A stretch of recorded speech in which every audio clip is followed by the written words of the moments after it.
गुम गए दरियाओ सानू आवाज दियो, आवाज दियो। सानू रेत लटलिया नू आवाज दियो, आवाज दियो। डोब लहरां च सानू साज दियो।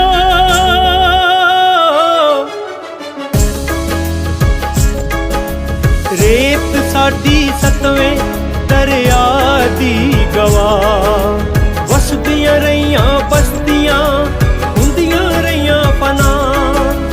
गुम गईयां पैड़ां दा सानू राज दियो, गुम गए दरियाओ सानू आवाज दियो, आवाज दियो। गुम गए दरियाओ सानू आवाज दियो। तुसां किनारे ऋषियां उचारे वेद सी, तुहाडियां लहरां च युगां दा भेद सी।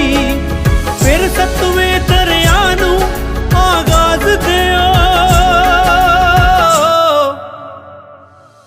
गुम गए दरियाओ सानू आवाज दियो, आवाज दियो। गुम गए दरियाओ सानू आवाज दियो, आवाज दियो। गुम गए दरियाओ सानू आवाज दियो।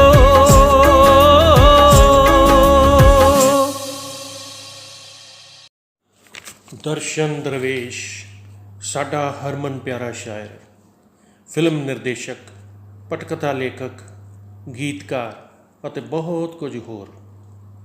ਦਰਸ਼ਨ ਦਰਵੇਸ਼, ਜਿਸ ਨੂੰ ਮਿਲ ਕੇ ਰਤਾ ਵੀ ਮਹਿਸੂਸ ਨਹੀਂ ਹੁੰਦਾ ਜਾਂ ਉਹ ਸਾਨੂੰ ਮਹਿਸੂਸ ਹੋਣ ਹੀ ਨਹੀਂ ਦਿੰਦਾ ਕਿ ਉਹ ਪੰਜਾਬੀ ਸਿਨੇਮਾ ਦਾ ਸੁਭਾਅ ਬਦਲਣ ਵਾਲੀਆਂ ਫਿਲਮਾਂ ਦਾ ਬੜਾ ਮਜ਼ਬੂਤ ਹਿੱਸਾ ਰਿਹਾ ਹੈ। ਉਹ ਬਾਲੀਵੁੱਡ ਦੇ ਨਾਮਵਰ ਨਿਰਮਾਤਾ ਨਿਰਦੇਸ਼ਕ ਮਨਮੋਹਨ ਸਿੰਘ, ਜਿਨ੍ਹਾਂ ਨੂੰ ਜੀ ਆਇਆਂ ਨੂੰ ਵਰਗੀਆਂ ਕਈ ਹੋਰ ਫਿਲਮਾਂ ਸਾਨੂੰ ਦਿੱਤੀਆਂ, ਉਹਨਾਂ ਦਾ ਸਹਾਇਕ ਨਿਰਦੇਸ਼ਕ ਰਿਹਾ। ਮੁੜ ਆਪ ਵੀ ਸਿੱਧੇ ਤੌਰ 'ਤੇ ਫਿਲਮਾਂ ਨਿਰਦੇਸ਼ਿਤ ਕੀਤੀਆਂ, ਜਿਨ੍ਹਾਂ 'ਚ ਬਲੱਡ ਸਟਰੀਟ, ਸਾਕਾ ਸਰਸਾ ਤੋਂ ਸਰਹੰਦ, ਇੱਕ ਮਸੀਹਾ ਹੋਰ ਅਤੇ ਵੱਤਰ ਕਾਫੀ ਚਰਚਿਤ ਰਹੀਆਂ।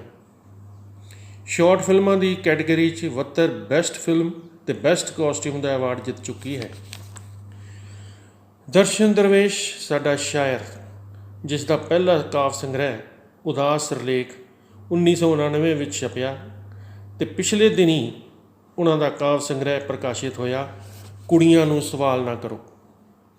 ਆਓ ਅੱਜ ਇਸ ਦਰਵੇਸ਼ ਨੂੰ ਵੀ ਸੁਣੀਏ ਕਿ ਉਹ ਆਪਣੇ ਦਰਦ ਨੂੰ ਕਿਵੇਂ ਕਵਿਤਾਵਾਂ ਬਣਾਉਂਦਾ ਹੈ ਅਤੇ ਆਪਣੇ ਆਲੇ ਦੁਆਲੇ 'ਚ ਕਿਵੇਂ ਵਿਚਰਦਾ। ਅਤੇ ਨਾਲ ਹੀ ਸ਼੍ਰੀ ਨਿਰੰਜਨ ਬੋਹਾ ਜੀ ਹੁਣਾਂ ਨੂੰ ਸੁਣੀਏ ਉਹ ਕੀ ਕਹਿ ਰਹੇ ਹਨ ਦਰਸ਼ਨ ਦਰਵੇਸ਼ ਦੇ ਕਾਵਿ ਸੰਗ੍ਰਹਿ ਕੁੜੀਆਂ ਨੂੰ ਸਵਾਲ ਨਾ ਕਰੋ ਬਾਰੇ।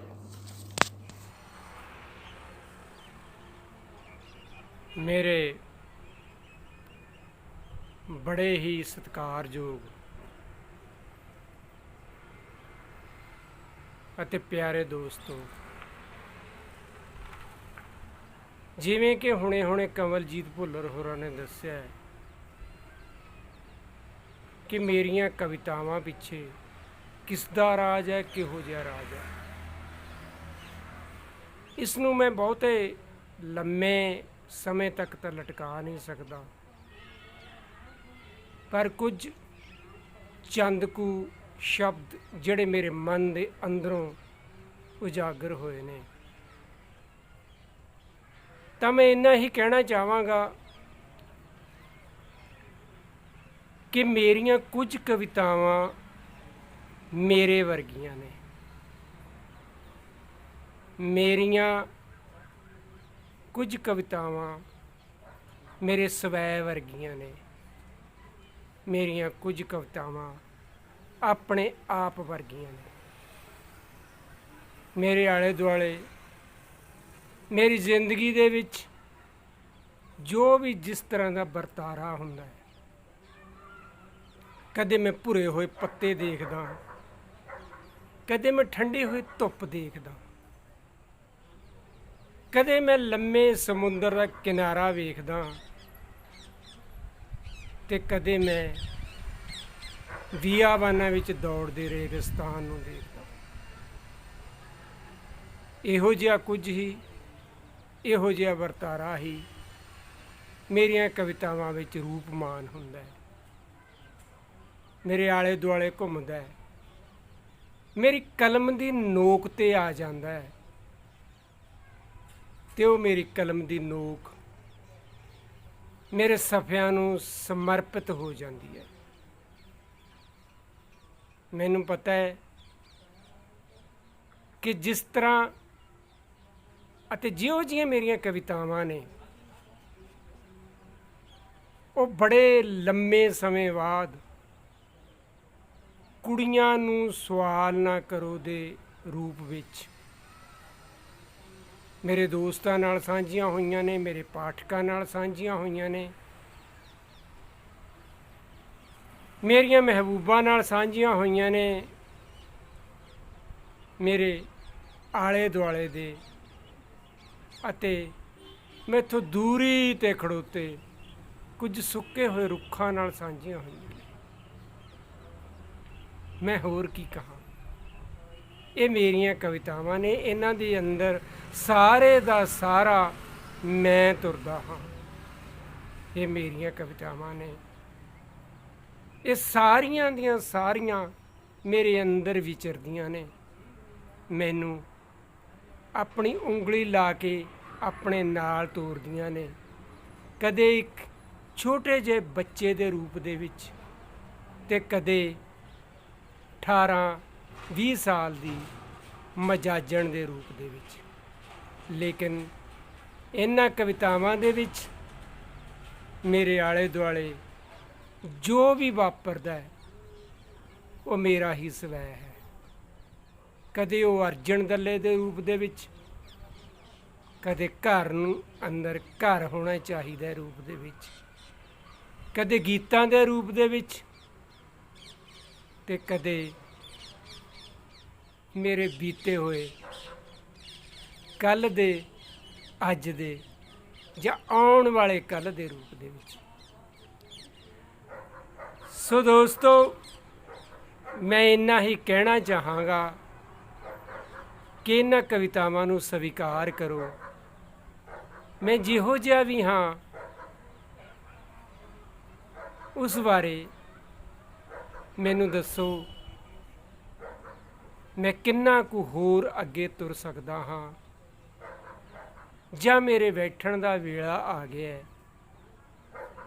ਇਹ ਸਭ ਤੁਸੀਂ ਹੀ ਦੱਸ ਸਕਦੇ ਹੋ, ਤੁਸੀਂ ਹੀ ਮੈਨੂੰ ਸਮਝਾ ਸਕਦੇ ਹੋ, ਤਾਂ ਕਿ ਮੇਰਾ ਸਫ਼ਰ ਬਣਿਆ ਰਹੇ। ਮੇਰੇ ਪੈਰਾਂ ਦੇ ਹੇਠਾਂ ਕੁਝ ਛਾਲੇ, ਕੁਝ ਵਿਆਈਆਂ ਅਤੇ ਕੁਝ ਬਰਫ਼ ਦੀਆਂ ਸਿੱਲੀਆਂ ਆਪੋ ਆਪਣਾ ਰੂਪ ਧਾਰਨ ਕਰਦੀਆਂ ਰਹਿਣ। ਅਤੇ ਅੱਜ ਫਿਰ ਮੈਂ ਕੁੜੀਆਂ ਨੂੰ ਸਵਾਲ ਨਾ ਕਰੋ ਦੇ ਰੂਪ ਦੇ ਵਿੱਚ ਤੁਹਾਡੇ ਰੂਬਰੂ ਹਾਂ। ਦੇਖਦੇ ਹਾਂ ਅੱਗੇ ਇਹਨਾਂ ਬਾਰੇ ਮੇਰੇ ਦੋਸਤ ਪੰਜਾਬੀ ਸਾਹਿਤ ਦੇ ਉੱਘੇ ਆਲੋਚਕ ਕੀ ਕਹਿੰਦੇ ਨੇ, ਕੀ ਸੋਚਦੇ ਨੇ। ਬਸ ਮੈਨੂੰ ਤੁਹਾਡੇ ਤੋਂ ਬਹੁਤ ਹੀ ਮਿੱਠੀ ਜਿਹੀ ਅਤੇ ਭਰੀ ਭਰੀ ਉਮੀਦ ਹੈ ਕਿ ਤੁਸੀਂ ਮੈਨੂੰ ਹੌਸਲੇ ਤੋਂ ਊਣਾ ਨਹੀਂ ਕਰੋਗੇ। ਸਤਿ ਸ਼੍ਰੀ ਅਕਾਲ।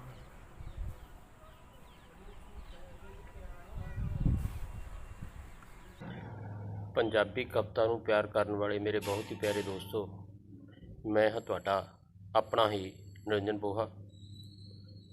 ਦੋਸਤੋ, ਅੱਜ ਆਪਾਂ ਗੱਲ ਕਰਾਂਗੇ ਸਾਡੇ ਹਰਮਨ ਪਿਆਰੇ ਕਵੀ ਦਰਸ਼ਨ ਦਰਵੇਸ਼ ਦੀਆਂ ਕਵਿਤਾਵਾਂ ਦੀਆਂ ਦਾਰਸ਼ਨਿਕ ਰਮਜ਼ਾਂ ਬਾਰੇ। ਦਰਸ਼ਨ ਦਰਵੇਸ਼ ਜਦੋਂ ਆਪਣੇ ਕਾਵਿ ਸੰਗ੍ਰਹਿ ਉਦਾਸ ਸਿਰਲੇਖ ਰਾਹੀਂ ਆਪਣੇ ਅੰਦਰਲੀਆਂ ਉਦਾਸੀਆਂ, ਆਪਣੇ ਅੰਦਰਲੀਆਂ ਬੇਚੈਨੀਆਂ ਅਤੇ ਆਪਣੇ ਅੰਦਰਲੀਆਂ ਭਟਕਣਾਵਾਂ ਸਮੇਤ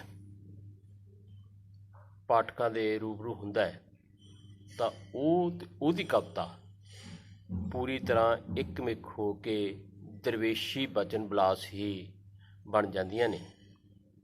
ਤੇ ਕੁਝ ਅਰਸੇ ਬਾਅਦ ਜਦੋਂ ਉਹ ਆਪਣੇ ਕਾਵਿ ਸੰਗ੍ਰਹਿ ਕੁੜੀਆਂ ਨੂੰ ਸਵਾਲ ਨਾ ਕਰੋ ਰਾਹੀਂ ਫਿਰ ਤੋਂ ਪਾਠਕਾਂ ਅੱਗੇ ਪੇਸ਼ ਹੁੰਦਾ ਹੈ ਤਾਂ ਉਸ ਦੀ ਮਨੋਸੰਵਾਦੀ ਅਵਸਥਾ 'ਚੋਂ ਝਲਕਦੇ ਉਦਾਸੀ ਦੇ ਰੰਗ ਸਾਨੂੰ ਹੋਰ ਵੀ ਗੂੜ੍ਹੇ ਵਿਖਾਈ ਦੇਣ ਲੱਗ ਪੈਂਦੇ ਨੇ। ਉਸ ਦੀ ਕਵਿਤਾ ਦੀ ਹਲਫ ਬਿਆਨੀ ਅਨੁਸਾਰ ਕੋਈ ਮਨੁੱਖ ਜਿੰਨਾ ਸੰਵੇਦਨਸ਼ੀਲ ਹੈ ਉਹ ਉਨਾ ਹੀ ਉਦਾਸ ਹੈ, ਉਹ ਉਨਾ ਹੀ ਬੇਚੈਨ ਹੈ। ਉਸ ਦੀ ਕਵਿਤਾ ਉਸ ਦੀ ਹਮਰਾਹ ਬਣ ਕੇ ਉਸ ਦੀ ਬੇਚੈਨੀ ਤੇ ਉਦਾਸੀ ਨੂੰ ਆਪਣੇ ਵਿੱਚ ਪਨਾਹ ਵੀ ਦਿੰਦੀ ਹੈ ਤੇ ਉਸ ਅੰਦਰਲੀ ਟੁੱਟ ਭੱਜ ਤੇ ਤਿੜਕਣ ਦਾ ਸਰਨਾਮਾ ਵੀ ਬਣਦੀ ਹੈ। ਉਸ ਦੇ ਆਪਣੇ ਕਾਵਿਕ ਪ੍ਰਵਚਨ ਅਨੁਸਾਰ ਨਜ਼ਮ ਦੀ ਅੱਖ 'ਚ ਨਵੀਂ ਤੈਰਦੀ ਹੈ ਤੇ ਉਸ ਅੰਦਰ ਬੜਾ ਕੁਝ ਤਿੜਕਣ ਜਿਹਾ ਵਾਪਰ ਰਿਹਾ ਹੈ। ਸਾਹਾਂ 'ਚ ਬਲਦੀਆਂ ਮੋਹ ਦੀਆਂ ਬੱਤੀਆਂ ਗੁੱਲ ਹੋ ਗਈਆਂ ਨੇ। ਜਿਸਮ ਕੰਡਿਆਲੀ ਪਗਡੰਡੀ ਤੇ ਰੀਂਗ ਰਿਹਾ ਹੈ। ਦੋਸਤੋ, ਦਰਵੇਸ਼ ਦੀਆਂ ਕਵਿਤਾਵਾਂ ਉਸ ਦੇ ਅੰਤःਕਰਨ ਵਿੱਚ ਪਈਆਂ ਰੂਹਾਨੀ ਅਪਤ੍ਰਿਪਤੀਆਂ ਨੂੰ ਨਸ਼ਰ ਕਰਦੀਆਂ ਨੇ ਤਾਂ ਇਸ ਸਹਿਜ ਸੱਚ ਦਾ ਖੁਲਾਸਾ ਹੁੰਦਾ ਹੈ ਕਿ ਬਾਹਰੀ ਤੌਰ 'ਤੇ ਸੁੱਖ ਸੁਵਿਧਾਵਾਂ ਭਰਪੂਰ ਜਿਉਣ ਦਾ ਵਿਖਾਵਾ ਕਰ ਰਹੇ ਅਜੋਕੇ ਮਨੁੱਖ ਦਾ ਮਾਨਸਿਕ ਵਜੂਦ ਪੂਰੀ ਤਰ੍ਹਾਂ ਬਿਖਰ ਚੁੱਕਾ ਹੈ, ਪੂਰੀ ਤਰ੍ਹਾਂ ਟੁੱਟ ਚੁੱਕਾ ਹੈ।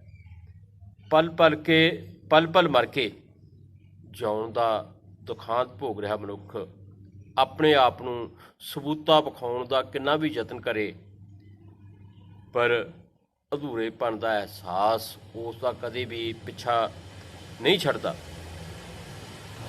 ਕਵੀ ਅਨੁਸਾਰ ਮੋਹ ਮੁਹੱਬਤ ਦੇ ਵਿਸ਼ਮਾਦੀ ਪਲ ਹੀ ਉਸ ਨੂੰ ਉਸ ਦੀ ਸਮੁੱਚਤਾ ਦਾ ਅਹਿਸਾਸ ਕਰਵਾ ਸਕਦੇ ਨੇ ਤੇ ਇਸੇ ਲਈ ਉਹ ਆਖਦਾ ਹੈ, ਕਿਸ ਦਿਨ ਆਉਣਾ ਚਾਹੇਂਗੀ ਤੂੰ, ਮੈਂ ਉਸੇ ਹੀ ਦਿਨ ਲਈ ਸਾਬਤ ਸਬੂਤਾ ਸਾਲਮ ਦਾ ਸਾਲਮ ਆਪਣੇ ਆਪ ਨੂੰ ਜਿਉਂਦਾ ਰੱਖਾਂਗਾ। ਬਾਕੀ ਦਿਨਾਂ ਦਾ ਕੀ ਹੈ, ਮਰ ਕੇ ਵੀ ਜਿਉਇਆ ਜਾ ਸਕਦਾ ਹੈ। ਦਰਵੇਸ਼ ਨਜ਼ਮ ਨੂੰ ਰੂਹਾਨੀ ਤ੍ਰਿਪਤੀ ਦੇ ਅੰਗਮੀ ਸਰੋਤ ਵਜੋਂ ਸਵੀਕਾਰਦਾ ਹੈ। ਨਜ਼ਮ ਲਿਖਣ ਦੇ ਸਿਰਜਣਾਤਮਕ ਪਲ ਉਸ ਨੂੰ ਮਹਿਬੂਬ ਨੂੰ ਖਤ ਲਿਖਣ, ਤੱਤੀ ਰੇਤ 'ਤੇ ਲੂਟਣੀਆਂ ਮਾਰਦੇ ਮਾਂ ਤੋਂ ਝੜਕਾਂ ਖਾਣ ਤੇ ਯਾਰਾਂ ਦੀ ਬੁੱਕਲ 'ਚ ਬਾਗੀਆਂ ਪਾਉਣ ਜਾ ਸਕੂਨ ਦਿੰਦੇ ਨੇ। ਪਰ ਜਦੋਂ ਮੌਸਮ ਉਹਦੇ ਨਾਲ ਉਸ ਦੀ ਕਾਇਨਾਤ ਲਈ ਵੀ ਨਾ ਖੁਸ਼ਗਵਾਰ ਹੋ ਜਾਵੇ ਤਾਂ ਉਸ ਅੰਦਰਲਾ ਕਾਵਿਕ ਅਵੇਗ ਉਸ ਨੂੰ ਰਾਹਤ ਪਹੁੰਚਾਉਣ ਦੀ ਬਜਾਏ ਉਸ ਨੂੰ ਹੋਰ ਉਦਾਸ ਕਰ ਦਿੰਦਾ ਹੈ, ਉਸ ਨੂੰ ਹੋਰ ਬੇਚੈਨ ਕਰ ਦਿੰਦਾ ਹੈ। ਆਪਣੇ ਸੁਪਨਿਆਂ ਤੇ ਅਕੀਦਿਆਂ ਤੋਂ ਉਲਟ ਜਾ ਕੇ ਲਿਖੀ ਨਜ਼ਮ ਉਹਨੂੰ ਨਜ਼ਮ ਨਹੀਂ, ਸਗੋਂ ਨਜ਼ਮ ਦੀ ਤਲਾਸ਼ 'ਚ ਭਟਕਦੀ ਕੋਈ ਪਿਆਸੀ ਰੂਹ ਜਾਪਦੀ ਹੈ।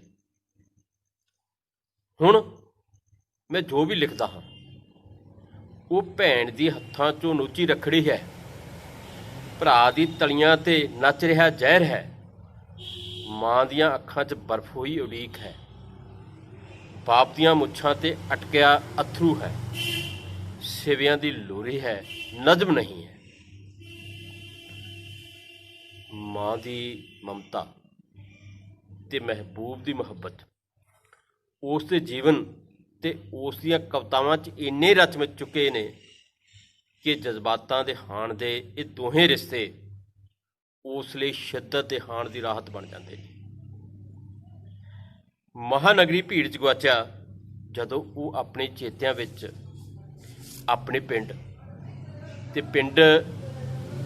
ਵਿਚਲੇ ਘਰ ਦੇ ਨਕਸ਼ ਉਕੇੜਦਾ ਹੈ ਤਾਂ ਘਰ ਵਿੱਚ ਬੈਠੀ ਮਾਂ ਦੀ ਨਿੱਘੀ ਯਾਦ ਮਹਾਨਗਰੀ ਭੀੜ ਵਿੱਚ ਵੀ ਉਹਦੀ ਉਂਗਲ ਫੜ ਕੇ ਉਸ ਦੀ ਅਗਵਾਈ ਕਰਦੀ ਹੈ। ਮਾਂ ਆ ਰਹੀ ਹੈ, ਰੋਟੀ ਉੱਪਰ ਗੁੜ ਰੱਖੀ, ਭੀੜ 'ਚ ਮੈਨੂੰ ਉਂਗਲ ਫੜ ਕੇ ਤੁਰਨ ਲਈ ਆਖਦੀ ਹੈ। ਮਾਨਵੀ ਧਰਾਤਲ ਤੇ ਕੁੜੀਆਂ ਤੇ ਕਵਿਤਾਵਾਂ ਦਰਵੇਸ਼ ਲਈ ਇੱਕੋ ਜਿਹੇ ਅਰਥ ਰੱਖਦੀਆਂ ਨੇ। ਕਵਿਤਾਵਾਂ ਵਾਂਗ ਕੁੜੀਆਂ ਅੰਦਰਲੀ ਸੰਵੇਦਨਾ, ਸੂਖਮਤਾ, ਮਾਰਮਿਕਤਾ ਤੇ ਤਰਲਤਾ ਉਹਨਾਂ ਦੇ ਵਿਅਕਤੀਤਵ ਨੂੰ ਇੱਕ ਵਿਸ਼ੇਸ਼ ਪਹਿਚਾਣ ਦਿੰਦੀ ਹੈ। ਕਵੀ ਨਹੀਂ ਚਾਹੁੰਦਾ ਕਿ ਅਜੋਕਾ ਸਮਾਜ ਕਵਿਤਾਵਾਂ ਵਰਗੀਆਂ ਕੁੜੀਆਂ ਕੋਲੋਂ ਉਹਨਾਂ ਦੀ ਸਹਿਜਤਾ ਤੇ ਸੁਭਾਵਿਕਤਾ ਨੂੰ ਪ੍ਰਭਾਵਿਤ ਕਰਨ ਵਾਲੇ ਸਵਾਲ ਪੁੱਛੇ, ਉਹਨਾਂ ਦੀ ਵਿਸ਼ੇਸ਼ਤਾ ਖੋਹੇ ਤੇ ਉਹਨਾਂ ਦੀ ਸਦੀਆਂ ਤੋਂ ਚੱਲੀ ਆ ਰਹੀ ਗੁਲਾਮੀ ਨੂੰ ਉਸੇ ਤਰ੍ਹਾਂ ਕਾਇਮ ਰੱਖੇ।